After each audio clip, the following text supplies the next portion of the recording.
اللہ پاکستان کی حفاظت کرے، سیلاب آنا تو عام سی بات ہوتی جا رہی ہے۔ کیا ڈیم ہمارے ملک میں سیلاب کو روک سکتے ہیں؟ کیونکہ انڈیا نے بھی تو ڈیم بنا رکھے ہیں اور انڈیا والے پنجاب میں بھی سیلاب آیا ہوا ہے۔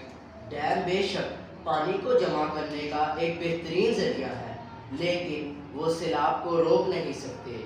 وہ ماہرین جو اس پر کام کرتے ہیں ہمیں بتاتے ہیں کہ ڈیم سے سیلابی پانی کو ایک ممکن حد سے زیادہ نہیں روکا جا سکتا۔ ڈیم کی پانی جمع کرنے کی ایک حد ہوتی ہے۔ میرے خیال سے ہمیں نئی نہروں کی ضرورت ہے، جہاں ہم سیلاب کا پانی بیچ کر اپنی قیمتی فصلوں کو بچا سکتے ہیں۔ ہم ریگستانی علاقوں کے لیے نہریں بنا سکتے ہیں کہ سارا اضافی پانی ادھر چلا جائے گا اور پھر ریگستان میں بھی پانی ہوا کرے گا، جس سے وہاں کے لوگوں کو ایگریکلچرل ایکٹیویٹیز کا موقع ملے گا۔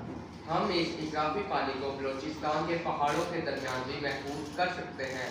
ایک تو ریگستانی علاقوں یعنی ڈیزرٹ ایریا میں نہریں بنا سکتے ہیں، دوسری بات یہ کہ مونسون کے بارشی پانی کو بھی ان نہروں میں محفوظ کر سکتے ہیں۔ اس کے علاوہ ہمیں شہروں میں بھی بارش کے پانی کو محفوظ کرنے کا کوئی نہ کوئی بندوبست کرنا چاہیے۔ جی ہاں، پانی کی ہر بوند قیمتی ہے۔ لنک کنالز پاکستان جیسے ملک کے لیے بہت ضروری ہے۔ اس کے علاوہ ہمیں جاپان کی بلڈنگ بنانے کی ٹیکنالوجی کو بھی اختیار کرنا چاہیے۔ قدرتی آفات سے بچنے کے لیے اسکول میں بچوں کی تربیت کرنی چاہیے۔